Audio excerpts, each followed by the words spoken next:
Okay, welcome back, guys. Today's an entire episode dedicated to football, soccer. I have my Portuguese jersey on, number 7, Cristiano Ronaldo, the GOAT. As you guys know, my favorite player. I've always said it since the beginning of my podcast, ever since I started watching football, soccer, European football. He's the GOAT, right? Come on, Cristiano Ronaldo, he's the GOAT. He just won the Euro Nations League with Portugal. Cris. I have this jersey right here. We all know what a beautiful jersey, what a beautiful name, man. Really, honestly, man. I mean, you guys know, my fans, my followers, you guys already know how much I love and respect Cristiano Ronaldo. How much, I mean, I'm not dumb, right? We all know he's the GOAT, like I just said in the beginning of the episode. He's the GOAT. I just want to congratulate him on winning the Euro Nations League. Congratulate the Portuguese national team on winning the Euro Nations League for the second time. Second time Cristiano Ronaldo wins the Nations League, Euro Nations League. And for all my Messi fans out there, how many times has Messi won the Euro Nations League? Right? 0. Ronaldo has 2. So, I mean, guys, the debate is over. Messi has 0 Euro Nations League. Ronaldo has 2 Euro Nations League. Now people can say, yeah, but Argentina doesn't play in Europe. Argentina isn't part of Europe. Messi plays for Argentina, blah, blah, blah. He doesn't even have the chance to win it. Stop finding excuses. You guys are just finding excuses. At the end of the day, Messi has 0 Euro Nations League. Ronaldo has 2. So that's 2 more than Ronaldo. 2-0. So basically right now, if you're somewhat smart or somewhat logical, you know that it's 2-0 for Ronaldo. Both of them are coming to an end. So, I mean, is the debate over? Okay, Messi has a World Cup. We all know Messi cheated in that World Cup. FIFA helped Argentina win the World Cup. I mean, he had like 7 penalties. I mean, if I was in Messi's place with 7 penalties, I would have won the World Cup with Argentina. I mean, come on, guys. But Ronaldo, though, on the other hand, 2 Euro Nations League and 1 Euro. Messi even doesn't have a Euro. I mean, guys. Wow, you Messi fans, you guys are funny, man. I mean, I think it's just time for Messi fans to admit that Ronaldo has always been the GOAT and will always be the GOAT of European football. I mean, guys, Jesus fucking Christ, man. What a player. And the entire tournament, man, he was amazing. Ronaldo, he was outstanding. 40 years old. Of course, now haters can say you only scored tap-ins. Let the haters speak. We all know what he did was magical. It was, am I allowed to say it? It was Ballon d'Or-esque? Fuck, man, I don't know. Does Ronaldo deserve the 2025 Ballon d'Or? Fuck it, he does. Cristiano Ronaldo deserves the 2025 Ballon d'Or. 40 years old, doing what he does, scoring the goals he's scoring, winning the trophies he's winning. The way he's playing at Saudi Arabia, as you guys know, Saudi Arabia is a really, really strong league, man. Really competitive and really, really high level. And the way he's playing over there, lights out. He couldn't play better. Fuck it. Cristiano Ronaldo de Portugal, Aveira, whatever his fucking gay-ass name is. Give him the 2025 Ballon d'Or. Okay, so guys, like I said, it's a football episode. I'm going to be alone, not with Hassan, not with Luca. I'm going to be alone. Next episodes are going to be probably with other people. Let's talk seriously right now. Of course, guys, if you're watching this full episode on YouTube or on Spotify or on Apple Podcasts, you guys know Messi is the GOAT. I was fucking around right now. Never in my life. What I said, the first 3 minutes of what I was saying, it's complete dog shit. I mean, I was completely lying. Of course, I'm going to clip it, and then people are going to be like, oh, wait, why does he love Ronaldo so much? He doesn't know anything about football. Guys, watch the full episode, and you're going to know it was a fucking joke. But yeah, man, vamos, Cris. Okay, so let me do a recap of the Nations League. Of course, Portugal won. Congratulations. They have a really strong team. If I got to be honest, Portugal have a really, really strong team. Now, Ronaldo. If I got to be honest regarding Ronaldo in the Nations League, he scored like 7 goals in 8 games, or is it 6 goals in 7 games? That's really good considering his age and considering that right now he's at number 9, so he can only basically score goals. He's 40 years old. So I respect that. Ronaldo, congratulations. You played very, very well in the Nations League. You performed very well. But guys, he's not the best player at Portugal anymore. He's not top 20 in the world anymore. He's old. Like, he's one of the GOATs, yes. But stop this Ronaldo hype. Portugal is all about Rafael Leão, Vitinha, Nuno Mendes. Nuno Mendes. Holy fuck, what a player. Holy fucking shit, what a player, Nuno Mendes. You're phenomenal. You're amazing. Are you the best left back in the world right now? Yes, you fucking are. Now, of course, people are saying he locked up Lamine Yamal. Lamine Yamal couldn't do shit. I'm going to talk about also Lamine Yamal further on in the episode. You guys know what my real thoughts regarding Lamine Yamal are. Phenomenal player, amazing player. But that game, he locked up Lamine Yamal, we're not going to lie. Nuno Mendes was man of the match that game, as he fucking deserved it. He was phenomenal that game. He went crazy. Wow, what a player. Nuno Mendes, what a player. But coming back to my main argument, Portugal nowadays is all about Rafael Leão. Now I'm going to talk about why Portugal aren't starting Leão when they shouldn't. He's amazing. When they should. He's a fucking amazing player. Bernardo Silva, Bruno Fernandes, Vitinha, phenomenal, man. Wow, what a midfielder. What a midfielder. Phenomenal player. Is he the best midfielder on planet Earth? In my opinion, he's second. I still think Pedri is a little bit better than Vitinha, but both of them are so close. So good. I feel like they're a bit different style of players. A bit different, very similar, right? Creative midfielders. I feel like Vitinha is maybe a bit better as a dribbler, but I feel like Pedri has better passing and a better vision than Vitinha, a little bit better, and I feel like Vitinha is a little bit better when it comes to dribbling than Pedri. But at the end of the day, those two midfielders are the best. Way better than Jude Bellingham. Vitinha and Pedri are way better. Not way better. Jude Bellingham is an amazing player. Bellingham, you're a complete midfielder, meaning that you can play attacking midfielder, central midfielder, defensive midfielder, box-to-box midfielder, creative midfielder, whatever. But when it comes to pure footballing abilities and when it comes down to who's the better midfielder, Vitinha and Pedri are over Bellingham. Now, Bellingham is probably maybe the third. After those two, he's probably the best. But Vitinha and Pedri are over Bellingham. Man, I have many friends who love Bellingham. I love Bellingham, and I respect Bellingham a lot. He's a really amazing player, like I said. But we gotta say it how it is. Let's not lie. Let's keep it real. Let's be honest. Vitinha and Pedri, man, the two greatest midfielders on planet Earth right now. But getting back to Portugal, there's a World Cup next year, 2026. It's gonna be United States, Canada, my home country, Canada, and Mexico. Now, Ronaldo right now is 40 years old. Like I said, in the Euro Nations League, considering his age and mostly where he is right now in his career, he played very well. But considering that there are Portugal right now are looking maybe to win the World Cup with the players they have, they're really, really good, and they have fighting chances. In my opinion, they're not going to win it. If I have to put a bet, I would never put money on Portugal when I'm looking to make money. But they have fighting chances, like it or not. If Croatia can make it to the finals in 2018, they can make it to the finals in 2026. But if Portugal want to have winning chances, or in other words, if they want to augment their chances in the 2026 World Cup, you guys cannot start Cristiano Ronaldo. He's the greatest Portuguese player of all time. He's the greatest European player of all time. One of the GOATs. But he's 40 and he's going to be 41 next year. That's too old. I don't care how good you are. Even if it was Messi, when you reach a certain age, you're done. Father time is a real thing. Jake Paul versus Mike Tyson. Mike Tyson is one of the GOATs of boxers. One of the greatest boxers of all time, Mike Tyson. And plus, he's a heavyweight. He was a complete menace. And he struggled against Jake Paul. He did. He struggled. Why?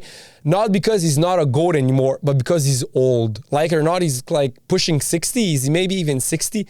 I'm not sure. But he's somewhat like late 50s, early 60s.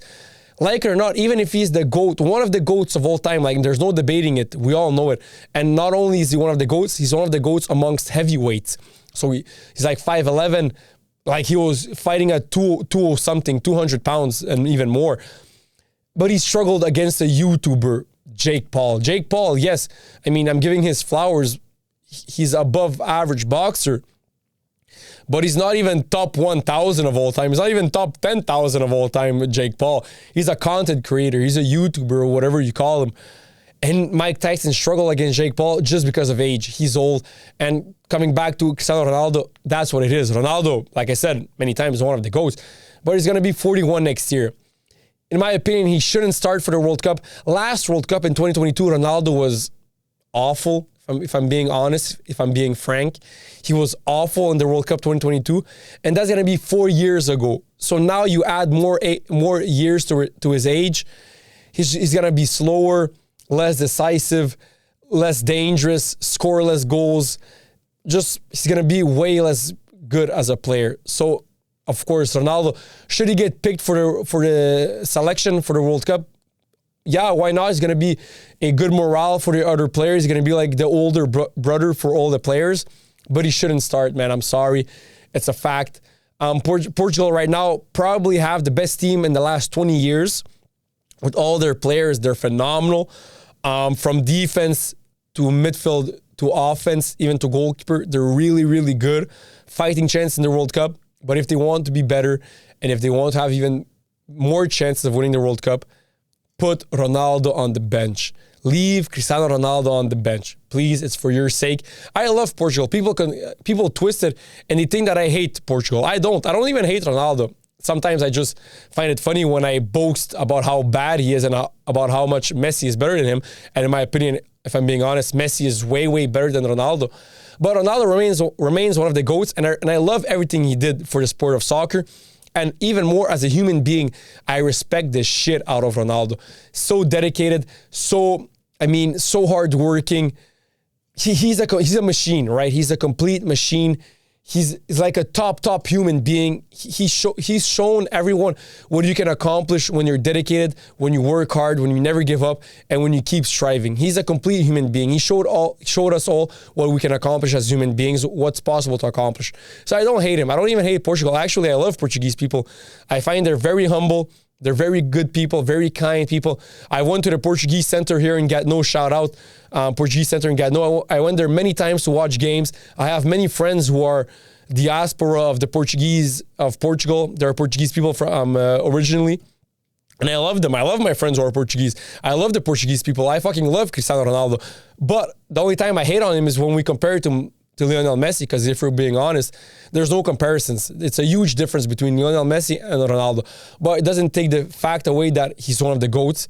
He's one of the most accomplished football players of all time. One of the greatest football players of all time. Probably the greatest poacher of all time. He was an amazing creative player when he played at Man United. He was phenomenal.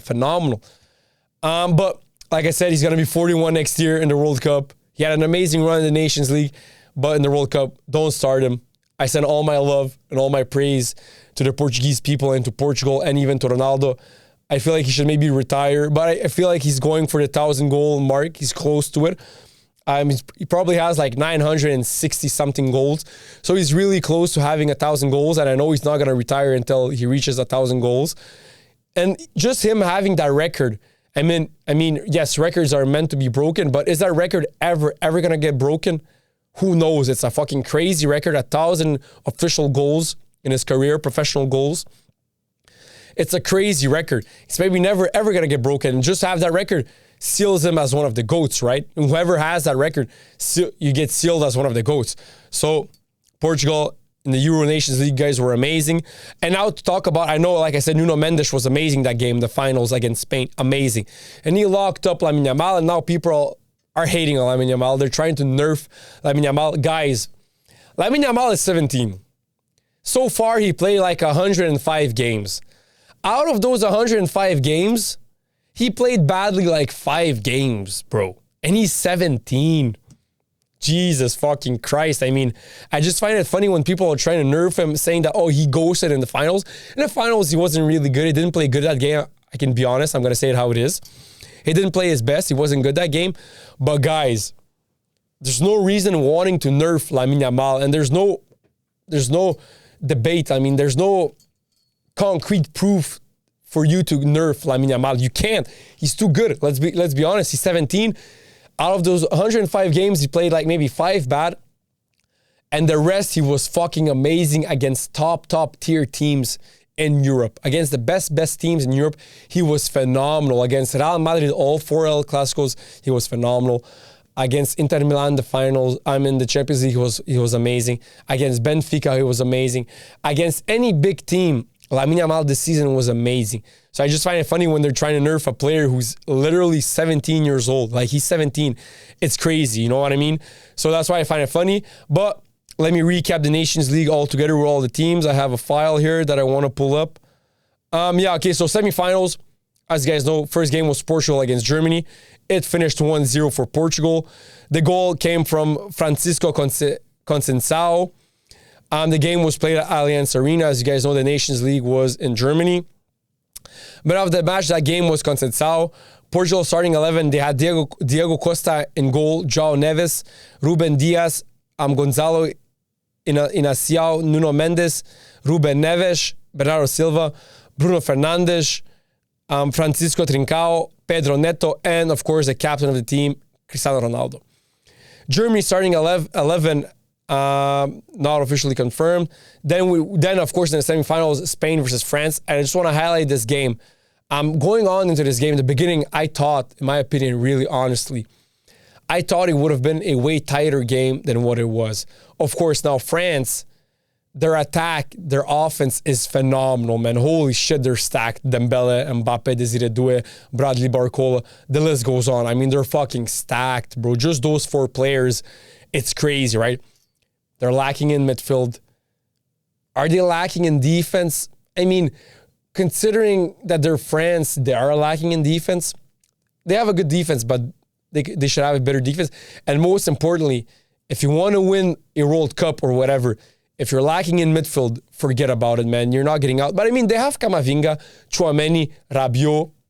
It's not bad, but they don't have that creative midfielder, man. They don't have that Pedri, they don't have that Vitinha, they don't have that Modric, they don't have that Iniesta or whatever. So they're lacking a creative midfielder, and you need a fucking creative midfielder if you want to win the World Cup. You need that shit. So, like I was saying, going on into the game, I thought that it was going to be a way tighter game. Of course, the game finished 5-4, but on the pitch, the way they played, it wasn't tight. I mean, Spain dominated. Spain, of course, their team is phenomenal. With Lamine Yamal, Nico Williams, Pedri, Olmo, the list goes on, right? They're fucking phenomenal. I feel like Spain, they won 5-4, yes. In my opinion, I knew Spain were going to win. Like, if I was to bet money, I would have put money on Spain. But still, man, France, even though they didn't play their best game, just looking at their players, man, they're going to be a stacked team. They're going to be a problem. They're going to be a menace in the 2026 World Cup. They're going to be phenomenal. So to recap that game, finished 5-4. Spain, who scored for Spain? Nico Williams, Mikel Merino, Pedri, and Lamine Yamal scored twice, one from penalty. France, Ryan Cherki goal. Ryan Cherki's goal was fucking phenomenal, man. What a goal. Outstanding goal. Phenomenal goal, man. What a goal. What a player, man. And then Mario Gusto also scored an own goal. And Colomwani. Man of the match that game, none other else than 17-year-old Lamine Yamal. Spain starting 11. Already said it. Now France starting 11. Mike Maignan in goal. Pierre Kalulu in defense. Konate is not bad. Langlais isn't bad. And Hernandez also isn't bad. But I mean, are they World Cup winning level? They're not. And midfield, Kone and Adrien Rabiot, not the best midfield. I mean, I don't know where Camavinga and Tchouaméni were. In my opinion, it should be Camavinga and Tchouaméni. That's way better. But still, it's very defensive, right? Not very creative or offensive. And then up front, Ousmane Dembele with Olise, Desire Doué, and Kylian Mbappe. The captain being Kylian Mbappe. Just having Dembele and Mbappe is fucking crazy. They're like they're like top 5 best forwards up in the world. Then you add Olise, Desire Doué, and Bradley Barcola, who are also phenomenal. The third place match, it was France against Germany. France won 2-0. Goals from Kylian Mbappe and Michael Olise. Germany failed to break through France's defense. That's true. Now in the final, like I said, Portugal versus Spain, 2-2. And then it went into extra time. No one scored a goal. And then in penalties, it ended 5-3. Jesus Christ, man. Alvaro Morata. You keep nerfing Spain, bro. How the fuck did you miss that penalty? Morata, please. Why did you miss it? I know I'm wearing a Portugal jersey right now, but fuck Portugal, bro. Why the fuck did you miss that goal, Spain? Alvaro Morata, man. Jesus Christ. And of course, Morata is to Spain what Higuain was to Argentina. They're both nerfing those teams. Their own national team, bro. Jesus Christ. I remember when... what's his name? Fucking Higuain in the World Cup and in the 2 Copa Americas. Bro, he nerfed the shit out of Argentina, man. Holy shit. And the 2016 Copa Centenario final against Chile in New Jersey, I was there live, watching the game live in MetLife Stadium. Bro, the chances he missed. Oh my God. Now, of course, Messi missed the penalty and the penalty shootouts. But bro, that game, Higuain missed so many chances. In the World Cup final in 2014 in Brazil, he missed so many chances, man. Oh my God, bro. Morata is to Spain what Higuain was to Argentina, man. I hate both of them. I hate you guys. Morata, if you're watching this, I hate you. And even I have a picture with Morata, actually. When I was in New York, I saw him and I took a picture with him. But Morata, man. No, I'm joking. I love you, man. Thanks for the pick. You're an amazing player, had an amazing career. But why did you miss that penalty, bro? And Higuain, bro. Actually, you know what, Higuain? I actually hate you, man. How the fuck can you miss those goals, man? Then, of course, it went into a penalty shootout. Portugal goals, Nuno Mendes with an amazing goal. What a goal from Nuno Mendes in the finals. And then he assisted Cristiano Ronaldo in the 61st minutes for Ronaldo to score let's be honest, it was a tap-in. It was a pure tap-in goal. But still, he positioned himself well and he was there when he needed to be. Spain, Zubimendi scored and then Oyarzabal scored. Penalty shootout, Diego Costa saved Morata's penalty. Ruben Neves scored the winning penalty. And the man of the match, of course, none other than left back for Portugal, Nuno Mendes. Portugal starting 11 for that finals game was Diego Costa in goal, João Neves, Ruben Dias, Gonzalo Inacio, and Nuno Mendes in left back, Ruben Neves, Vitinha, and Bruno Fernandes in midfield. Conceição, Pedro Neto, and Cristiano Ronaldo up front. Spain's starting 11 that game, it was Unai Simon, Oscar Mingueza, Robin Lenormand, Dian Huijsen, and Marco Kurela. In midfield, it was Pedri, Martin Zubimendi, and Fabian Ruiz. Pedri and Ruiz are really, really good midfielders. Up front for Spain, it was Lamine Yamal, Mike Oyarzabal, and Nico Williams. I just want to highlight that Lamine Yamal and Nico Williams are phenomenal. Nico Williams, in my opinion, is really, really underrated. He should be playing for a top team and not for Athletic Bilbao. He deserves it. He's an amazing player, phenomenal player. And when he links up with Lamine Yamal, it's crazy. Spain have huge chances of winning the World Cup in 2026. The players are going to get a bit older, more experienced, and better with the ball. So Spain are going to be dangerous. They're going to be dangerous in 2026 World Cup. Lamine Yamal, like I said, it wasn't his best game. Tournament summary, champions Portugal, second time they win the Euro Nations League. Runner-up Spain, third place France, and fourth place Germany. Now, so guys, let's talk about, what more do I have? Let's do the FIFA World Club. Of course, as you guys know, this Saturday, the FIFA Club World Cup is starting. I'm going to do group stage. Yeah, let's do group stage predictions. Who's going to be the best player, best scorer, black horse, who's going to have the fairy tale story, and etc. So let me pull up the FIFA Club World Cup group stage, and then I'm going to predict who's going to pass for each group. FIFA Club World Cup table starting June 15. So is it? Yeah, it's got to be right. 1, 2, 3, 4, 5, 6, 7, 8. So it's going to be the first 2 teams, right, to pass? Yeah, right? Yeah. Because then after that, it's group stage. Let me figure out. Group stage. Then is it going to be round of 16? So they need, of course, 16 teams. 8 times 4. What's 8 times 4? 8 times 4. 32, yeah. So it's going to be the first 2 teams to pass. Okay, so let me do the predictions who's going to pass for each group. So Group A is Al Ahly, Inter Miami, Palmeiras, and Porto. In my opinion, Inter Miami are going to finish first. I don't give a fuck. Messi's on that team. Busquets, Jordi Alba, Suarez. I don't care. Inter Miami finishing first for Group A. And second, I'm hesitating between Palmeiras and Porto. Al Ahly are going to finish last. A team from Saudi Arabia. They're going to be dog shit. They're going to finish last. Who's going to finish second? Fuck it, I'm going to say Porto. Porto finishing second and Palmeiras finishing third and Al Ahly finishing fourth. For Group B, it's Atletico Madrid, Botafogo from Brazil, PSG, and Seattle Sounders. Finishing first is going to be PSG. They're going to finish first. They're going to destroy it. Second is going to be Atletico Madrid. Third, Botafogo. And fourth, Seattle Sounders. Group C, Auckland City, Bayern, Benfica, and Boca Juniors. I have Bayern finishing first.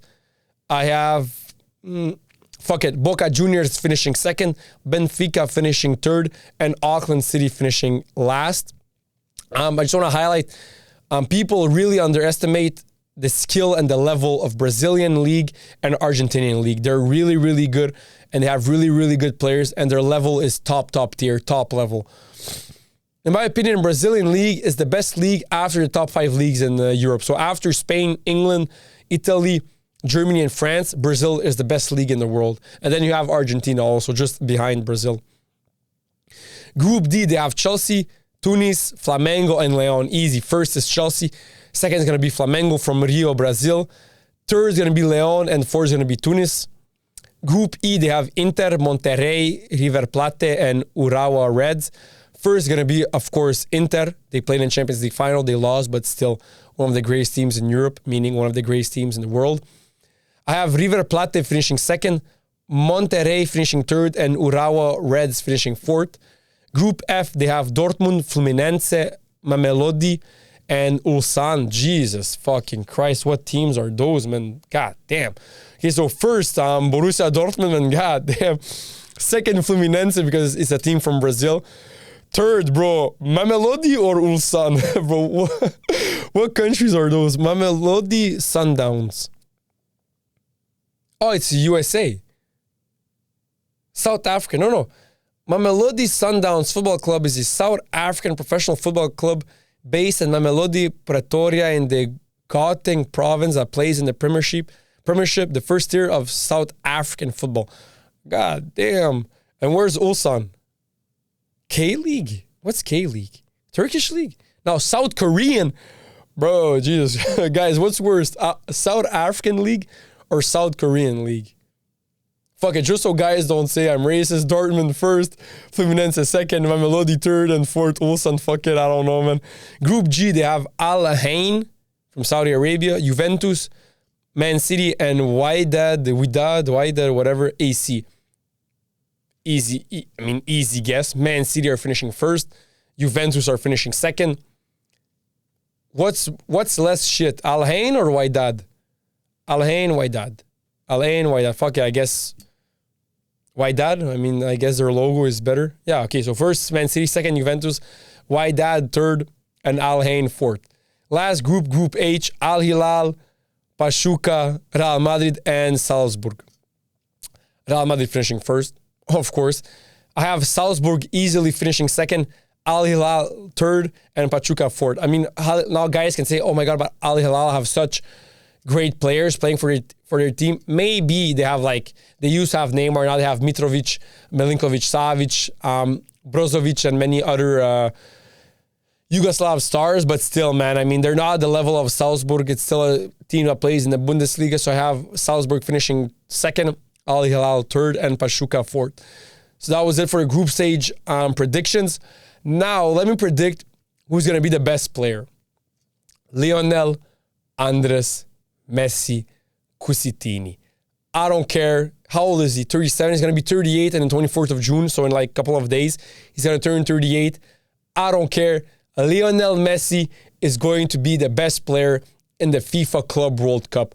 Clip it. I'm going to clip it. I do my own clips. I don't know why I'm talking like I'm a big podcaster. I'm going to do my own clips. I'm going to clip it. Lionel Andres Messi is finishing the best player in the FIFA Club World Cup. I don't give a fuck. Top scorer. Now it depends. If Mbappe plays, he's going to finish the top scorer. If he doesn't play, Messi's going to finish as the top scorer. Which team's going to have a fairy tale story? Okay, let's find out. Al Ahly, Inter Miami. I know no one thinks that Inter Miami are going to go far because they're not a top European club. They're a club from Miami. But I feel like Inter Miami are going to have a fairy tale story. Fuck it, I'm all out on Inter Miami and Messi. Let's get it. They're going to have a fairy tale story. Black horse. Now, for the black horse of the tournament, I feel like Chelsea and Dortmund have the highest chances of being a black horse. Since they're a top European club, but they're not as good or as top as, let's say, Bayern or PSG or Real Madrid or whoever. But I feel like they're going to be the top. They're going to be a black horse, especially, I feel like, Chelsea more than Dortmund. Okay, so let's do general football talk. So there's this very good podcast, actually. It's a football podcast based in London. It's in England, probably in London. I'm not sure. They're called Barra Brothers. Now, Barra Brothers, yeah. I saw one of your clips. You have an amazing podcast, football podcast, soccer podcast. I love it. But one of your clips, man, I saw one of your hosts, or maybe it was guest, claiming that if Pogba would have played to his full potential, he would have ended up being as the greatest midfielder of all time.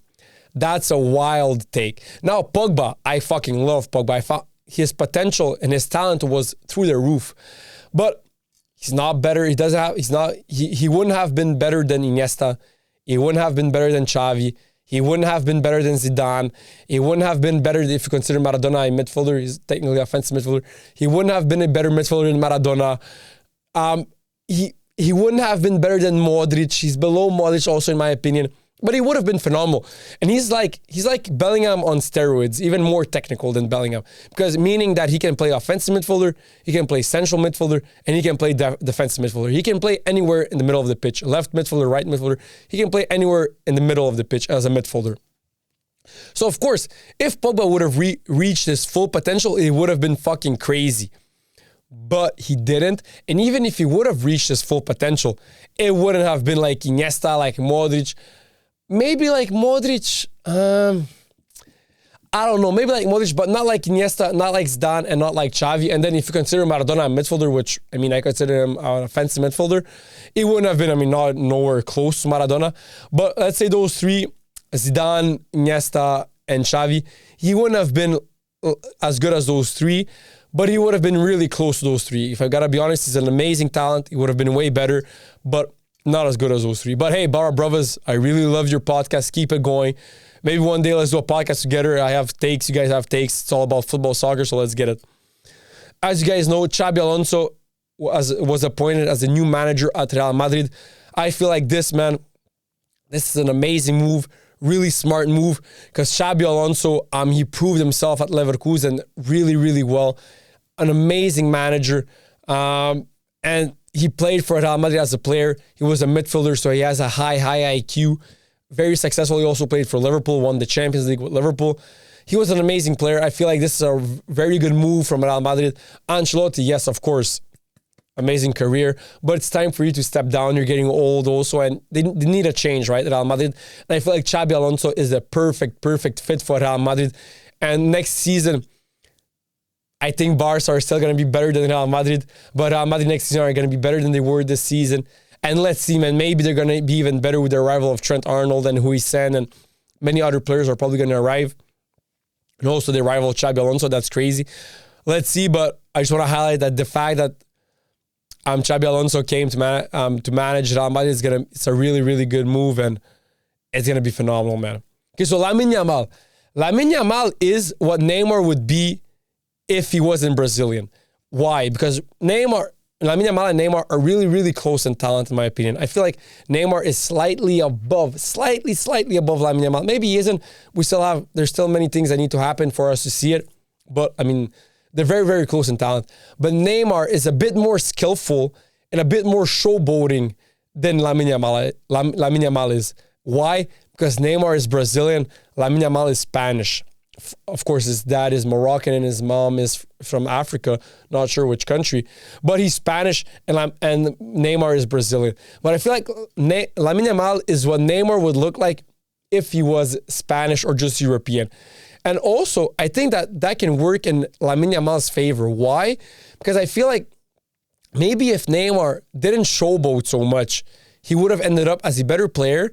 And if he didn't have the Brazilian mentality of partying, going to parties, not working hard, drinking alcohol, having fun, maybe he would have ended up as a more accomplished player. So maybe Lamine Yamal, I mean, guys, maybe this can be like the perfect mix. Having the cockiness and the talent, the confidence of Neymar on the pitch, but having the mentality and the simpleness, the simplicity of a European player. So maybe this can be the beginning of something crazy, like actually fucked up for Lamine Yamal. If we put that in perspective, consider the fact that he has the talent of Neymar. He has Neymar's talent, maybe a bit less or maybe even a bit more. But let's say in general, he has Neymar's talent, right? But he has the mentality of Europe. So meaning maybe not as big as Ronaldo's mentality. Ronaldo was through the roof, mentally strong and mentality-wise. But he has a very, very good mentality, and even better mentality than Neymar. So, I mean, add those two together, it's going to be something crazy. I mean, like I said many times, I have nothing but high hopes for Lamine Yamal. I think that, yes, we had high hopes for Kylian Mbappe, Bojan Krkic, Ousmane Dembele, whatever. Still amazing players. Maybe not Bojan Krkic, but Mbappe, Dembele, and Neymar, amazing players. But I feel like Lamine Yamal is going to accomplish way more than those three, man. He's only 17 and he has everything, man. He's going to be phenomenal. Now, of course, like I said also many times, he's never going to be like Messi, in my opinion. He's never going to reach Messi, Maradona, or Ronaldinho. Those three, man, I still haven't seen anyone who can reach those three. Okay, so anyone who says, oh my God, yo, this pisses me the fuck off. Anyone who says that Messi ever robbed the Ballon d'Or is mentally ill. Please go get yourself checked in a mental hospital. I'm pretty sure whichever city you live in, there's a mental hospital close by. Please go get yourself checked, because for you to say that Messi ever in the history of football, in his entire career, ever robbed the Ballon d'Or is fucking ludicrous, man. How the fuck can you say that Messi ever robbed the Ballon d'Or? And if we're being honest, Messi got Ballon d'Ors robbed. He only has 8 Ballon d'Ors. He should have like 12 Ballon d'Ors if we're being honest, man. Every year he played professional football, he should have a Ballon d'Or. So for people to claim or to say that Messi ever robbed the Ballon d'Or is mentally insane, should get mentally checked into a mental hospital. And I don't know, man, maybe get your eyes checked. I don't know, but that's probably the craziest take someone can have regarding soccer and European football, is that Messi ever robbed the Ballon d'Or. Holy shit, man, I cannot believe. I mean, I guess there are some people who believe that the earth is flat. So, I mean, if someone can believe that the earth is flat, I mean, it's not as dumb as someone believing that Lionel Messi ever robbed the Ballon d'Or, but it's up there, man. It's very, very close. Like, people who believe the earth is flat, people who believe that Messi ever robbed the Ballon d'Or. And then right next to that, you have people believing that Ronaldo deserves 5 Ballon d'Ors. And then above that, but below believing that Messi ever robbed Ballon d'Or, is people who believe that Ronaldo got Ballon d'Ors robbed from him, and people who believe that Ronaldo deserves more than 5 Ballon d'Ors. How can you believe that Ronaldo deserves more than 5 Ballon d'Ors, man? That's crazy, man. Let me add that. People believe that Ronaldo deserves more than 5 Ballon d'Ors is ludicrous and deserves to get checked in a mental hospital. Okay, so let me make something clear. Toni Kroos was an amazing midfielder, phenomenal midfielder. One of the legends, one of the greatest midfielders of all time, probably top 25 midfielders of all time. But Luka Modric is better than Toni Kroos. I mean, there's no debate. When they played together, you saw how much Toni Kroos respected Modric, and that deep down he knew that Modric was the main man, was the main midfielder for Real Madrid, and that he was better, and that Luka Modric was better than Toni Kroos. I mean, I understand people who love Toni Kroos. You can prefer Toni Kroos, but to say that Toni Kroos is a better midfielder than Luka Modric, that's ludicrous. That's a crazy take, man. I mean, he's not. I mean, Modric is better than Toni Kroos. He had a more accomplished career, and he plays better on the pitch. He's a better midfielder. He's a more complete midfielder. Better vision, better dribbling, better everything, man. He's just, I mean, there's in my opinion, there's no debate between Modric and Kroos. Now, of course, maybe some people can bring up the debate, but I feel like there's no debate. Okay, so recently on a podcast, or maybe it was an interview, whatever, Ronaldo said that only people who win the Champions League should win the Ballon d'Or. And then Ribéry clapped back with, are you sure you want to say that? Because in 2013, when Ronaldo won the Ballon d'Or, but Bayern won the Champions League. So basically, Ronaldo is saying that he doesn't deserve the 2013 Ballon d'Or. And here I have a list of, if that was an actual fact that only people who won the Champions League can win the Ballon d'Or, this is what the Ballon d'Or list of winners would look like since 2008. So 2008, it would have been Ronaldo because he won the Champions League with Manchester United. 2009, it would have been Messi, Barcelona. 2010, it would have been Schneider. 2011, it would have been Messi. 2012 would have been Drogba. I mean, Drogba was phenomenal, an amazing striker, but he should have never, ever won a Ballon d'Or, Drogba. And he never did, but I mean, he doesn't deserve a Ballon d'Or. He didn't get robbed a year. He doesn't ever deserve a Ballon d'Or. Then it would have been Ribéry, 2013, like I said. 2014, it would have been Cristiano Ronaldo because he won the Champions League. 2015, it would have been Messi because Barca won the Champions League. And then 2016, 17, 18, it would have been Ronaldo. It was Ronaldo also. Van Dijk would have won in 2019. It should have been Messi, not Van Dijk, but 2020, it would have been Lewandowski. 2021, it would have been Jorginho. I mean, guys, just winning a Champions League. Like I said, winning a Champions League, the team won the Champions League. You didn't win it. Yes, you won it if you're part of the team, but a team won a Champions League. It's a team trophy, not an individual trophy. So, yeah, Van Dijk would have been 2019, Lewandowski 2020, 2021, Jorginho, 2022, Benzema, 2023, Haaland. Jesus Christ. I mean, Haaland will never, ever win a Ballon d'Or. Maybe once if there's a year where he goes crazy with goals scored. But if he doesn't have a year where he scores crazy goals, he's never going to win a Ballon d'Or. It would have been Vini in 2024. I accept it. I mean, I said it many times. In my opinion, Vini should have won in 2024 Ballon d'Or, not Rodri. But hey, I mean, Rodri and Vini were very, very close that year. And then this year, 2025, it would have been Dembele. And it's probably going to be Dembele, if I'm being honest. He was the best player this year. He won the Champions League, of course. Now, I'm not saying that winning the Champions League doesn't count. It counts. But it's not the main criteria. And there's many other criteria that trumps the criteria of winning the Champions League with your team. And like I said, it's probably going to be Dembele 2025. So recently, as you guys know, anyone knows football knows how great of a passer Kevin De Bruyne is. Phenomenal passer, one of the greatest passers of all time. But Messi is an even greater passer than De Bruyne. Don't just take my word for it. Take the word of Pep Guardiola, one of the greatest managers of all time, if not the greatest manager of all time. Definitely the greatest manager when it comes to accomplishments. But now, of course, there's many opinions that differ, but he's one of the greatest managers of all time. And he said that, yes, Kevin De Bruyne, amazing passer, one of the greatest passers of all time. But Messi is above Kevin De Bruyne, and Messi is the greatest passer of all time. I agree. I mean, if you guys watched Messi's games, his passing, man, wow. I think his passing, I think him, Maradona, and Ronaldinho, man, I mean, those three, man, when it comes to passing, those three are the greatest passers of all time because Ronaldinho and Maradona also had crazy passes. And Messi, man, his vision and his passing, man, holy, man. It's another level, man. It's just crazy, bro. But so, like I said, De Bruyne, phenomenal passer, right? But Messi's an even greater passer than De Bruyne. And like I said, don't just take my word for it. Take Pep Guardiola's word for it. So, like I said, people trying to nerf Lamine Yamal are funny. Now, of course, Lamine Yamal isn't as humble as Messi. So, you know what? Humans tend to want to humble more people who are extroverted and who boast about their accomplishments and who talk about themselves more.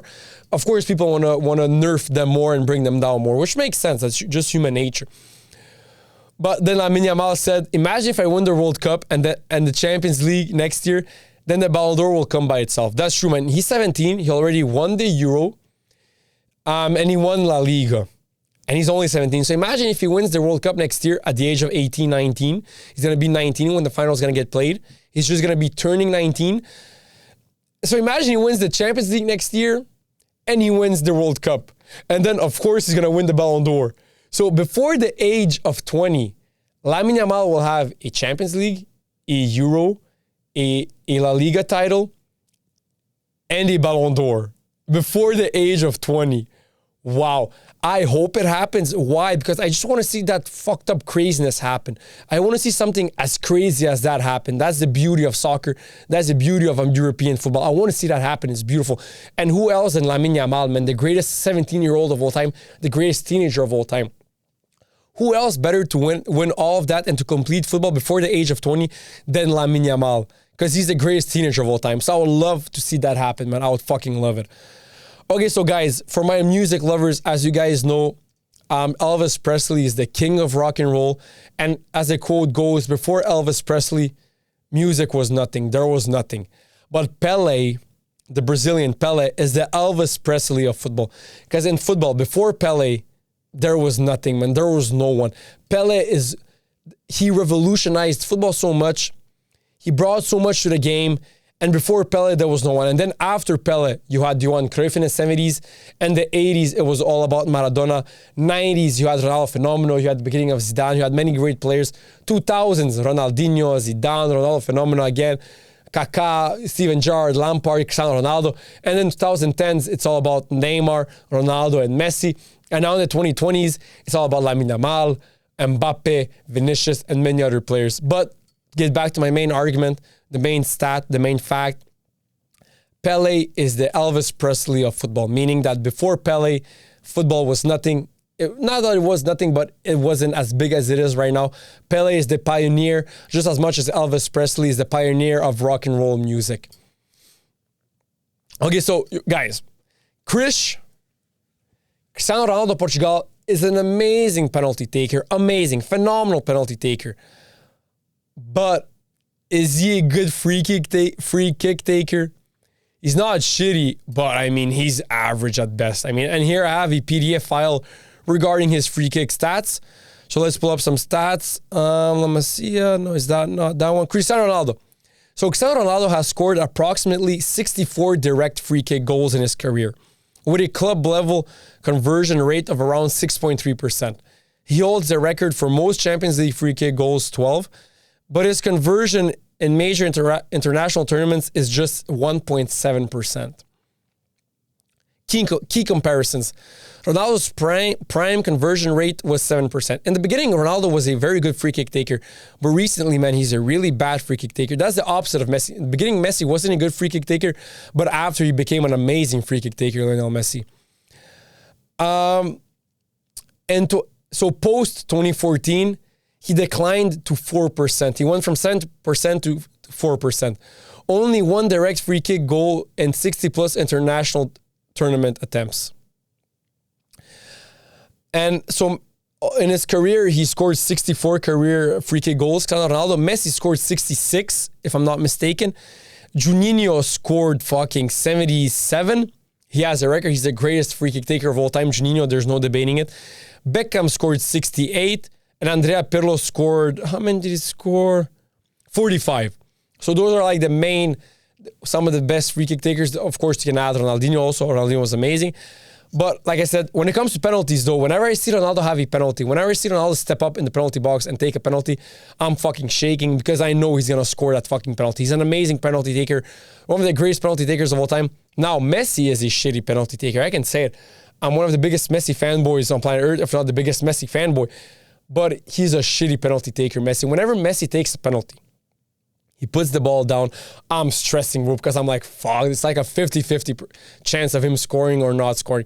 But Ronaldo, it's like 95.5%. So I'm going to give that to Ronaldo, I'm not going to lie. An amazing penalty taker. And Messi, not that good of a penalty taker.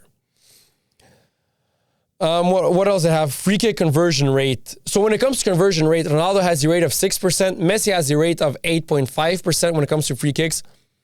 Juninho had a rate of 12%, man. Double Ronaldo's rate. Jeez, Juninho is the greatest free kick taker of all time. And then you have Beckham, who had a rate of 8.2, and Andrea Pirlo with a rate of 6.5. So as you guys see, out of these 5 players, Ronaldo, Messi, Juninho, Beckham, and Pirlo, Ronaldo has the worst conversion rate. Yes, maybe he scored more than Pirlo, but he also took more free kicks than Pirlo. So, but when you look at conversion rate, he's a worse free kick taker than Pirlo. Juninho is first. Phenomenal, man. Juninho, Jesus Christ. 12%, that's just crazy. Messi second, and then you have Beckham, Pirlo, and then probably like Ronaldinho and other players. But Ronaldo is also not bad, but not one of the best. Okay, so where were we right now? We talked about... Amazing. Okay, so Florian Wirtz. Wirtz is an amazing player. He's leaving his team.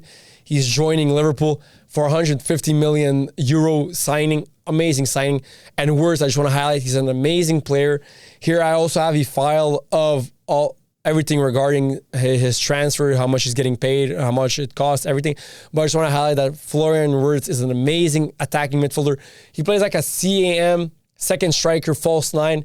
He could play as a center forward, but not a striker. But he's an amazing, really fast, really a good dribbler, a good finisher, strong shot, good shooting ability, good finishing ability, and he's an amazing dribbler. Truly, he's a really good player. I think this is a really, really good signing for Liverpool. Now, is he worth 150 million euros? Up for debate. I mean, I would say yes, because he's really good and he's young. But 150 million euros, that's a fucking lot, man. But at the end of the day, yes, I would say it's worth it. So let's talk about his transfer. So, let me see. Florian Wirtz transfer. So the transfer fee, 150 million euros, including performance-based add-ons. Final agreement reached with Bayer Leverkusen, his past team. Personal terms agreed 2 weeks ago. Chose Liverpool over Bayern Munich and Man City. As you guys know, Bayern Munich and Man City showed interest for Florian Wirtz, but Liverpool won. Medical and contract signing imminent, so it's going to be soon. His weekly wage is expected to be around 350,000 British pounds a week. 350,000 British pounds a week to 355,000 British pounds a week. That's crazy, man, considering how much they get paid. It's fucking crazy. Agent fees not included in salary figure. His role, he's a natural number 10. Florian Wirtz, he's a traditional number 10, a traditional attacking midfielder. Really good. He can play across all attacking thirds. Expected to complement Mo Salah and integrate with Gravenberch, McAllister, and Szoboszlai. I think it's going to be a really good add-on if you add. In my opinion, you should put Szoboszlai, McAllister, and Gravenberch a bit lower, and then Florian Wirtz up front. You have Salah and Cody Gakpo and many other players. It's going to be a really good add-on. Florian Wirtz to Liverpool. Record-breaking transfer. Liverpool breaks the transfer record. Previously, it was Darwin Núñez with 85 million Great British pounds. Now it's 150, almost double what they paid for Núñez. Potentially the most expensive German player ever. Third most expensive player globally behind Neymar and Mbappe. That's crazy, man. Wirtz at Leverkusen, 2023-24 season, he scored 18 goals, 20 assists. And in 2024-25 season, he scored 16 goals and 15 assists. Expert and fan take. Stan Collymore said that it's a great fit for Liverpool creative needs. I approve. I think that he's a really creative midfielder, a really creative player, and that's just going to add to Liverpool, which they were lacking a creative attacking midfielder. And Lothar Matthäus said that it was a bold move by Wirtz to embrace the Premier League. So, of course, as you guys know, the Premier League is a different league to the Bundesliga. So, of course, he is brave to take on the Premier League. But, of course, he reached that stage in his life where it makes sense. Okay, so, guys, in La Liga this season, I have the top 4 players who accomplished the most dribbles. First player is Lamine Yamal at 17 with 145 dribbles accomplished. Do you know who's second? Kylian Mbappe with 82 dribbles accomplished. 145 to 82. That's a huge, huge difference from Lamine Yamal and Kylian Mbappe. So 145 minus 82, it's 63. Lamine Yamal has accomplished 63 more dribbles than second placed Kylian Mbappe. That's crazy. That just proves how good Lamine Yamal is. What an amazing dribbler he is. And then third, you have Luke Bacchio with 80 dribbles. And fourth is Vinicius Jr. with 79 dribbles. So this just adds to Lamine Yamal, considering he's only 17 years old. And he accomplished 145 dribbles in La Liga. 63 dribbles more than Kylian Mbappe, man. What a player. What a player, man. Trent Arnold coming to Real Madrid. In my opinion, Trent Arnold is one of the greatest midfielder right backs on planet Earth. His passing is midfielder-esque. He could easily play as a midfielder just due to his passing. His passing is amazing. I feel like Real Madrid made an amazing move acquiring Trent Arnold. He's going to be an amazing add-on to the right back position. I mean, Lucas Vazquez isn't filling that role, and Daniel Carvajal is way too old. So, I mean, they need to find a replacement. Trent Arnold is the perfect replacement for Lucas Vazquez and Dani Carvajal. He's going to be an amazing add-on to Real Madrid. He's going to be an amazing player, man, and he already is an amazing player. He accomplished so much with Liverpool, and he proved time and time again how much of a good player he is. Okay, so guys, Fode Diallo, 15-year-old player from La Masia, is set to join Barcelona's first team after scoring 93 goals in 30 matches. Hansi Flick said, and I quote him, "This kind of talent is rare, he's special."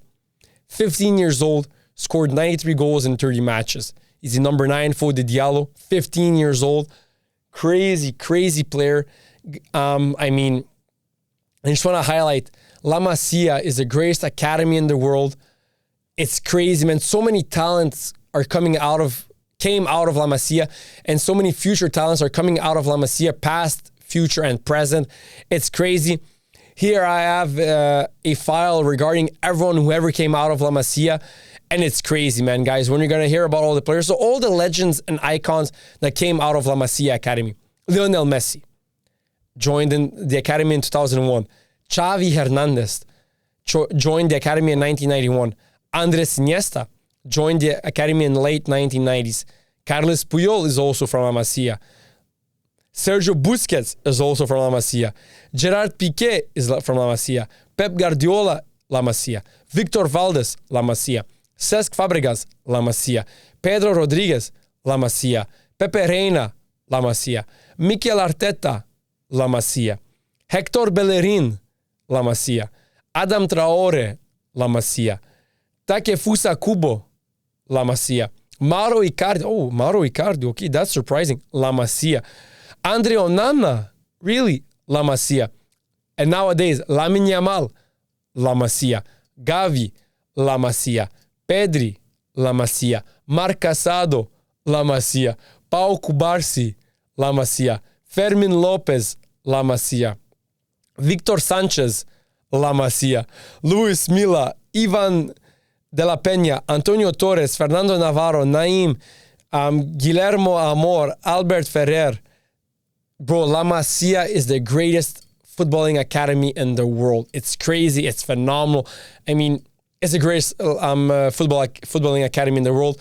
And facts and stats speak for itself. I mean, all the players that came out of La Masia and who are still coming out of La Masia is just crazy, man. It's phenomenal work.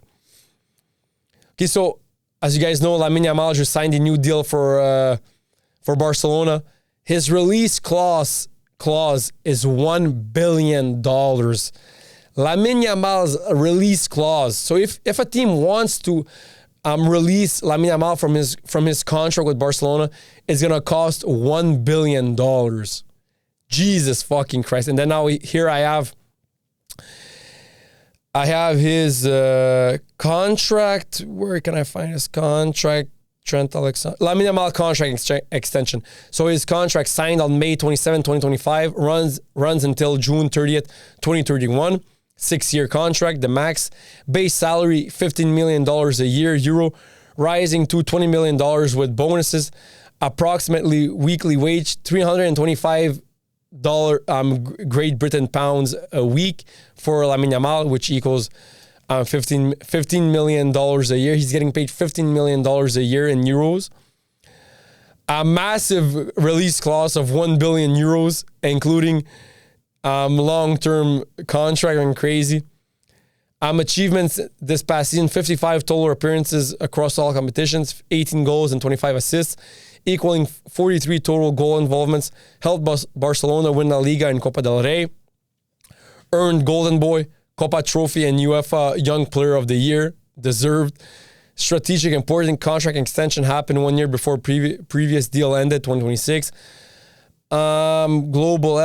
Global standing valued between, makes sense. What else can I say regarding this contract? Spanish media praises Barca aggressive retention strategy, makes sense. If I was Barca's head, I would have given him the same contract. He fucking deserves it.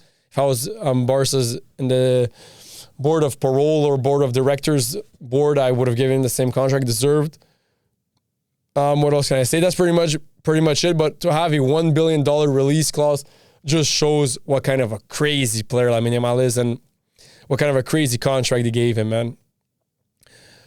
Okay, so across all 5 leagues in Europe, Lamine Yamal was the highest rated in all games.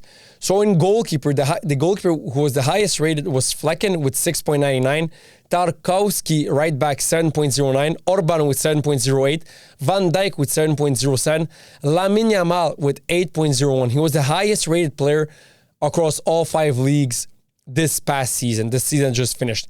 Crazy considering he's only 17. And that's why when I say that he should be in the Ballon d'Or talks, maybe even win the Ballon d'Or, this just backs my claim. He was the highest rated player across all 5 top 5 leagues. Florian Wirtz, 7.5. Jamal Musiala, 7.56. Rafinha, 7.62. Dembele, 7.65. Harry Kane, 7.72. Kylian Mbappe, 7.75. This also highlights that, like I said, Mbappe was the best player for Real Madrid this season. In the beginning, it could have been considered as a fluke, but he came back, finished top scorer for La Liga, finished as a top scorer in Europe's top 5 leagues. Golden Boot above Salah, above Gyökeres, above Vinicius, above Dembele, above whoever. And he won the Golden Boot, European Golden Boot, so that's crazy from Mbappe. So it wasn't a fluke for Mbappe. And he's only going to get better and better for Real Madrid. But also, guys, like I said, Lamine Yamal was the highest rated player across Europe's top 5 leagues this season, man. Crazy.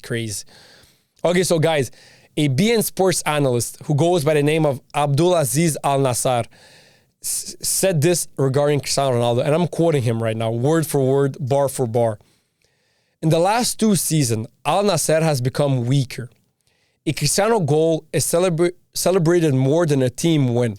He has turned his teammates into his ball boys instead of warriors. All they do is make this Siu celebration with him every time like little kids. Another season with over 30 Siu, yet no title to show for. Al Nassr lack a leader and Cristiano is not a leader. I've been saying this for the past 10 years. Ronaldo is an amazing player, but is he a leader? I'm not sure why, because I feel like he's always going to put his needs above the team's needs. I feel like he prefers to score goals than to win trophies. I feel like he has that selfishness inside of him, and that's why I agree with this take from BN Sports analyst Abdulaziz Al Nassr. Al Nassr hasn't won anything in the Saudi league ever since Ronaldo came. They lose games. They all care about just giving the ball to Ronaldo and, being with Ronaldo. They only care about that. So I agree with his take, man, regarding Ronaldo, but he's one of the GOATs, but it is what it is, man.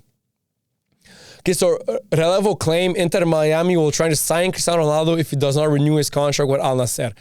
We could finally see the 2 GOATs playing together. It's not going to happen. I think that Ronaldo and Messi are never, ever going to play together officially, professionally. And it shouldn't happen, man. Why would they bring Ronaldo to... actually, maybe it would be cool to see Ronaldo and Messi play together in Inter Miami, but I don't see it happening. And he wouldn't bring much to Inter Miami for the Club World Cup. He would bring a lot for MLS because MLS is also shit. But considering the fact that Ronaldo isn't playing well in the Saudi Pro League, maybe he wouldn't play well in MLS. But hey, that's a different debate for another day for a Ronaldo fan.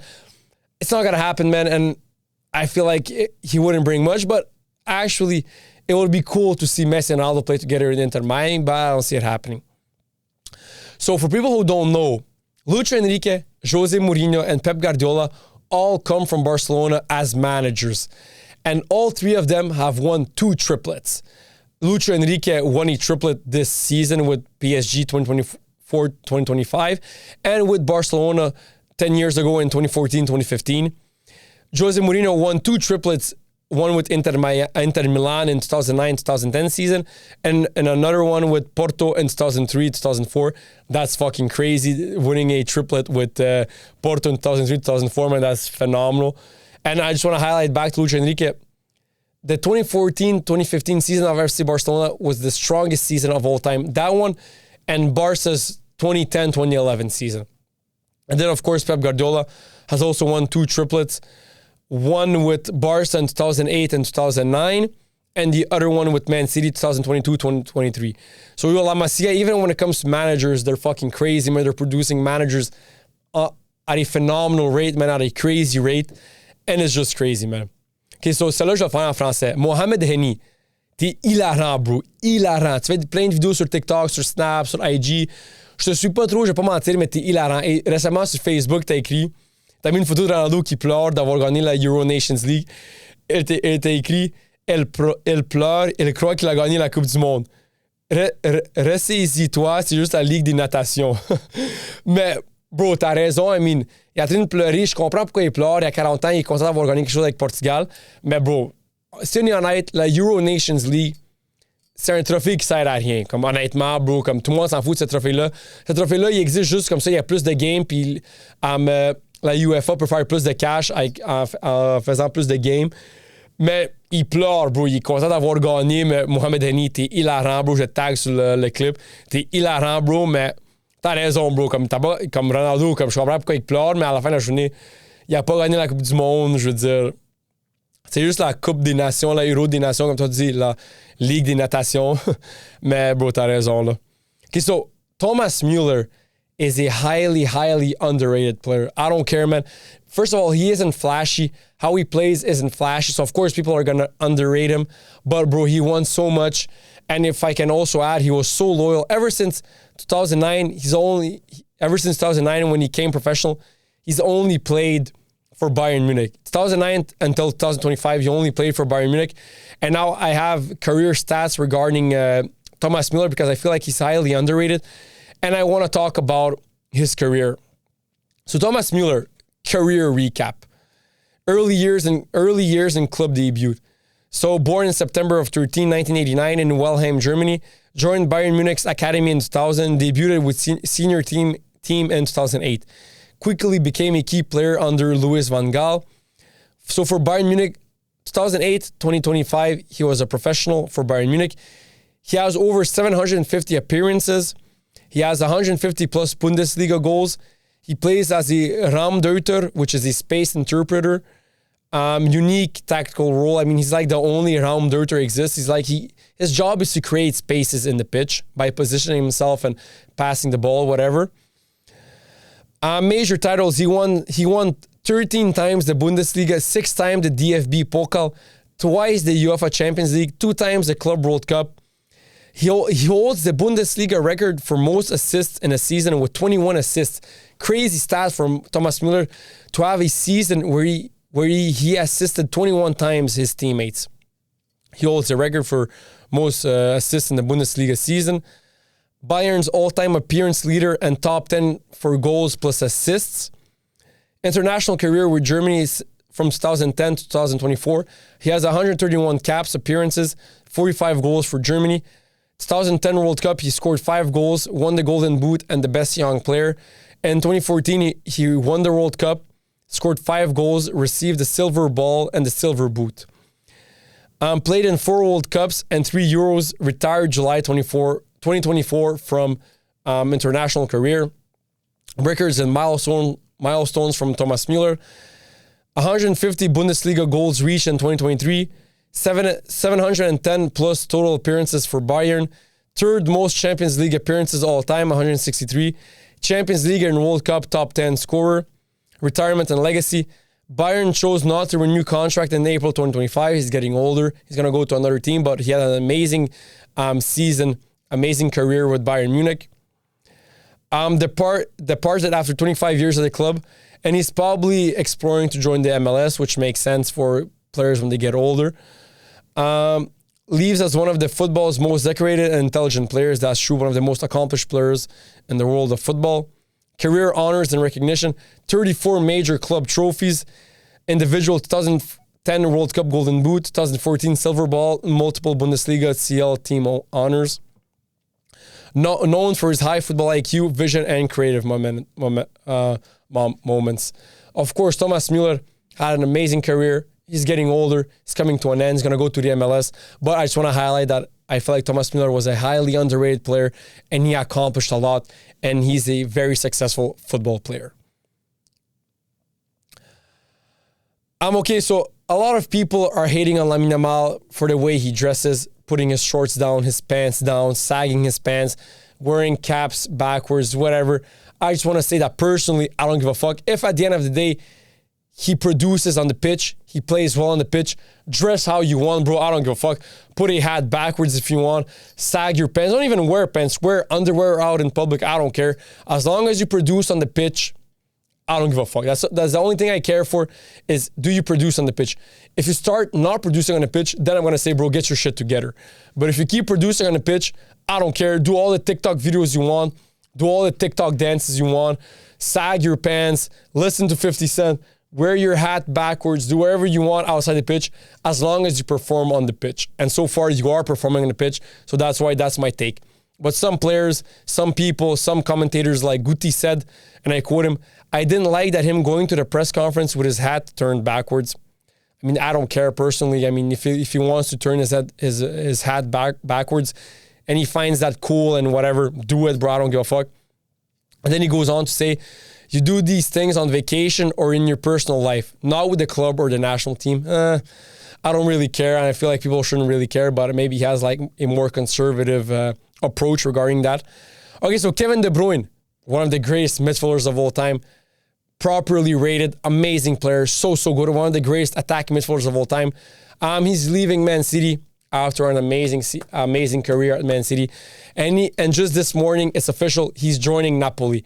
I feel like that's going to be a really cool move. He's going to be with Scott McTominay. Napoli finished first in Serie A, so they're an amazing team. And he's just going to add with his IQ, with his knowledge, with his experience, and with his skill set. He's going to get better and better. I'm not going to get better and better. He's getting older, but he's going to help Napoli get better and better. So here I have a PDF file of all of Kevin De Bruyne's highlights. Yeah. So De Bruyne, born June 28, 1991 in Drongen, Belgium. Youth development at Ghent and Genk. Senior debut with Genk in 2008. Won the Belgian Pro League in 2010-2011. Moved to Chelsea in 2012. Then loaned to Werder Bremen. Breakout came in Wolfsburg in 2014 when he won Bundesliga Player of the Year. He was phenomenal at Bundesliga. Man City, he's at Man City ever since 2015. So 2015-2025, he was there for 10 years now. Signed in August 2015 for then club record 54 million Great British Pounds. He has 422 appearances, 108 goals, and 177 assists. One of the greatest passers the game has ever seen, and one of the greatest assist makers the game has ever seen. Top 5 Premier League players of all time, and probably the greatest attacking midfielder of all time from the Premier League. He's won 6 times the Premier League, twice the FA Cup, 5 times the EFL Club. He won the Champions League once, Club World Cup once, and the UEFA Super Cup. Individually, he won twice the Premier League Player of the Season, 3 times Playmaker of the Season, twice PFA Player of the Year. Multiple inclusions in Rolled 11. He was included multiple times in Rolled 11, UEFA Team of the Year, and Premier League Team of the Season. International career with Belgium. Debut in 2010, over 110 caps and 30 plus goals.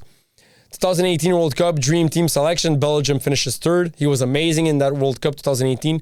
Belgium won, he finished 3rd. Featured in 3 World Cups and 3 Euros.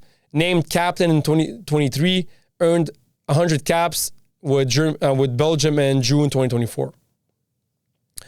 What else can I say regarding his career? That's pretty much it. One of the greatest playmakers of modern era football. One of the greatest attacking midfielders of all time and of especially modern day football. An amazing career, and it's going to be nice to see him in Napoli. I'm so happy he's still playing in Europe because we're going to see him in the top stage of football. We're still going to see him in the Champions League. He didn't go to MLS or to Saudi Pro League. He's still staying in Europe. He's staying in the Champions League, so I'm really happy for that. Okay, so guys, like I said, Modric over Kroos. Let me state something. Luka Modric is one of the greatest midfielders of all time. In my opinion, the 3 greatest midfielders, so only purely central midfielders, so we take out Maradona, we take out Ronaldinho, whatever. We have Zidane, Xavi, Iniesta, those 3, right? But just below them is Luka Modric, in my opinion. Luka Modric is phenomenal. Sometimes I feel like he's underrated. People underrate him because they feel like he robbed the 2018 World Cup, which the Ballon d'Or, which he didn't. He fucking fully deserved that Ballon d'Or. He won the Champions League with Real Madrid while being the key player, him and Cristiano Ronaldo. And then he brought Croatia to the finals, finished 2nd. while being the best player in that World Cup, man. He was phenomenal. He deserves that Ballon d'Or. And like I said, Xavi, Iniesta, and Zidane, the greatest central midfielders of all time. And just below them, it's Luka Modric. And now, of course, let's talk about his career. I have it right here. Okay, so Luka Modric, born September 9th, 1985 in Zadar, Croatia. Rose through Dinamo Zagreb's youth ranks. Professional debut on loan at Zrinjs Mostar in Bosnia. In 2003, he won Bosnian League Player of the Year. Returned to Dinamo Zagreb in Croatia, which he won 3 league titles from 2006 to 2008 and was Croatian Footballer of the Year. Then he went to Tottenham Hotspur in 2008 all the way to 2012. Transferred from Dinamo Zagreb for 16.5 million Great British pounds. Became a standout midfielder in the Premier League. Voted Tottenham Player of the Year in 2011. Key role in Spurs' 2011 Champions League quarterfinal run. Then he went to Real Madrid in 2011, all the way until is still at Real Madrid today. Probably going to leave. He's getting older. He joined Real Madrid for 30 million euros in August 2012. He has over 530 appearances and is a champ. He won the Champions League 6 times. He won the Champions League 6 times with Real Madrid. Also won 4 times the La Liga, twice the Copa del Rey, and 5 times the Club World Cup. Known for his vision, passing, dribbling, balance, and leadership. Amazing midfielder, like I said, just below those 3 legends. And then with the Croatian national team, Croatia's most capped player with over 174 appearances. Debuted is in 2006 versus Argentina. 2018 World Cup finalist and Golden Ball winner. 3rd place in 2022 World Cup. Played in 5 Euro tournaments from 2008 to 2024. And for all my Yugoslav brothers out there, Luka Modric is the greatest Yugoslav player of all time. Zach, Dad, if you're watching this, it's not Safis Sušić. I know how much you love Safis Sušić. It isn't. It's Luka Modric. It's not Prosinečki. It's not Šekularac. It's not Zajic. It's not whoever. It's not Rakitic. It's not Pjanic. It's not whoever. Luka Modric is the greatest Yugoslav player, ex-Yugoslav player of all time. Savicevic was amazing. It's not him. It's Luka Modric. Just want to highlight that fact. Then now we can go on to, what more do I have to talk about regarding football? Okay, so guys, let's do a start one, bench one, sell one. I love this topic. I love this segment. I'm going to do more of these segments with my friends because these segments are more for not just when I'm alone, but more when I have guests on and whatever. So let's do one so you guys know what it's about. So start one, bench one, sell one. I named 3 players. So I'm going to name the 3 players that I'm going to name. It's Bellingham, Pedri, and Vitinha. So start one, bench one, sell one. I'm going to start Pedri, bench Vitinha, and sell Bellingham. Like I said in the beginning of the episode, Bellingham is amazing. Phenomenal. Those 3 midfielders right now are currently the 3 best midfielders on planet Earth, if we're being honest. But Pedri is the best out of those 3. Vitinha is 2nd, and Bellingham is 3rd. Now, of course, Bellingham is the 3rd greatest midfielder right now on planet Earth. But he's not better than Vitinha and Pedri. So that's why I start Pedri, I bench Vitinha, and I sell Bellingham. So I'm going to do more of these sort of topic segments when I have my friends on and when I have Luke on and other guests regarding football. So we're going to do more of those topics. Okay, so guys, it's official. There's going to be a Super Ballon d'Or awarded to someone. The Ballon d'Or has been talking about it for many years now to do a Super Ballon d'Or for like the greatest player for the past like 20 years. I mean, who else than Messi deserves that trophy? He's gonna win it. When it comes to that trophy, I'm gonna put like $1,000 bet so I can win money. But it's obviously gonna be Messi. And if it isn't Messi, Jesus Christ, bro, I'm gonna go berserk on my podcast. I'm gonna roast the shit out of Ballon d'Or community and whatever. But we all know it's official right now. There's going to be a Super Ballon d'Or, and it's probably going to be given to Lionel Messi. But the Ballon d'Or community, they made an official statement saying that a Ballon d'Or, and I'm quoting them right now, a Ballon d'Or unlike any other. In 1989, one player received a trophy no one else ever has, the Super Ballon d'Or. But who was it? And if it were awarded again today, who would deserve it? Of course, if it was awarded today, no other than Lionel Messi would deserve it. I mean, guys, Jesus Christ, the greatest player of all time. The greatest player since football exists. He's going to win the Super Ballon d'Or. But who won it in 1989? Because for people who don't know, before the Ballon d'Or was only for European-born players. But of course, they changed it. But 1989 Super Ballon d'Or winner.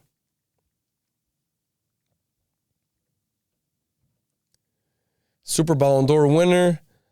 Alfredo Di Stefano. Okay, so of course, an Argentinian one. So I guess they changed it in the early 1980s because Maradona never won a Ballon d'Or because he was Argentinian.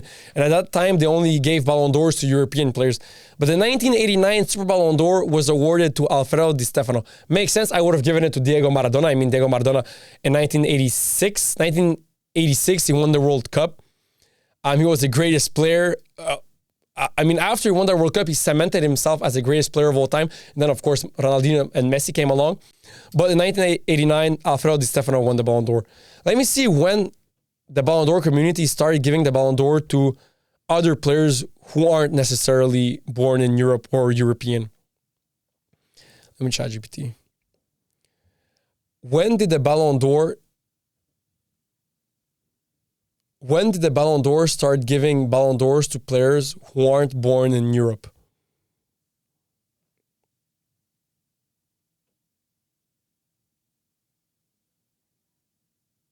Okay, so you guys see, the Ballon d'Or, from 1956 to 1994, only European players were eligible.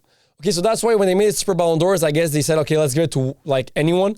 But that's why Maradona never won a Ballon d'Or. So I don't want to hear people say how many Ballon d'Ors does Maradona have. He has 0 Ballon d'Ors because before it was only eligible for European players. And that's why Johan Cruyff has 3 Ballon d'Ors and Maradona has 0 because he's Argentinian. But if Maradona could have won Ballon d'Ors, he would have had like 7 Ballon d'Ors. Like, let's be fucking honest. And that's why Johan Cruyff, who played before Maradona, has 3 Ballon d'Ors and Maradona has 0 Ballon d'Ors. Because from 1956 to 1994, it was only European players were eligible. And then in 2007, people became fully global eligibility. No, but that's not true because... Okay. And then in 1995, first major rule change open to non-European players playing in Europe, at least. So since 1995, anyone could have won it, but you had to play in Europe. And since 2007, there was another major change. Second major rule change, open globally, no club or continent restriction. So from 2007, players could win the Ballon d'Or no matter where they played in the world. Though in practice, almost all winners have played in Europe. Of course, like I told my friends, if you don't play in Europe, if you don't play in the top 5 leagues, you cannot win a Ballon d'Or. You cannot win a Ballon d'Or if you don't play in the top 5 European leagues. It doesn't make sense. You cannot be in the Saudi Pro League and win a Ballon d'Or, and you cannot be in the MLS and win a Ballon d'Or. Of course, Messi won it when he was in Inter Miami because he won the World Cup with Argentina. So he fucking deserved it. But regardless of that, other than that, no one deserves a Ballon d'Or if he doesn't play in the top 5 leagues in Europe. You don't deserve a Ballon d'Or. You have to be a top 5 league player. Not even if you're in the Portuguese league, you cannot win a Ballon d'Or. Even if you're in the Brazilian league, you cannot win a Ballon d'Or. Argentinian league, you shouldn't win a Ballon d'Or. It shouldn't happen. Only players who play in the top 5 leagues should be eligible to win the Ballon d'Or. And now, of course, no matter which country they're born, who cares? If they're the best player on planet Earth, they're the best player on planet Earth. But I feel like, of course, they're going to take away that restriction just so everyone feels included. But it's always going to be players in the top 5 league in Europe who are going to win the Ballon d'Or. So France, Germany, Spain, England, and Italy. Okay, let's do one last topic. Okay, so World Cup 2026 is coming along. It's coming soon. Let me make my prediction now. We're June 11th, 2025. Argentina are winning the World Cup in 2026, back to back. I don't care. They're going to win the World Cup in 2026. They have an amazing team.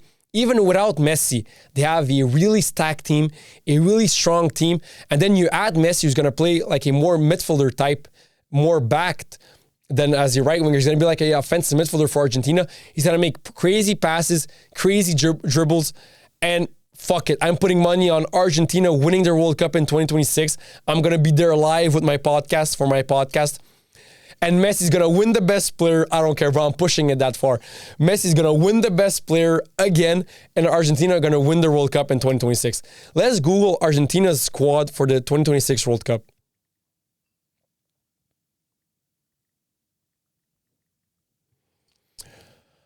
Okay, so players. So they have Messi, Almada, Alejandro Garnacho, really good. Emiliano Martinez, really, really good. Giuliano Simeone, really, really good. Julian Alvarez, really, really good. Di Maria, getting older. Enzo Fernandez, Nico Paz, Paulo Dybala, Lautaro Martinez, Rodrigo De Paul, Alexis McAllister, Paredes, Otamendi, Romero, Mastantuno, Martinez, Medina, Correa. So guys, I don't care. The 2026 World Cup, Argentina are winning it, being the first team to win it back-to-back. It's going to be in New Jersey, the final. Messi's going to be the best player. Okay, that's maybe pushing it a little bit. But fuck it. I'm a Messi fanboy. I'm going to say it. Messi's going to win the best player. Argentina is winning the World Cup.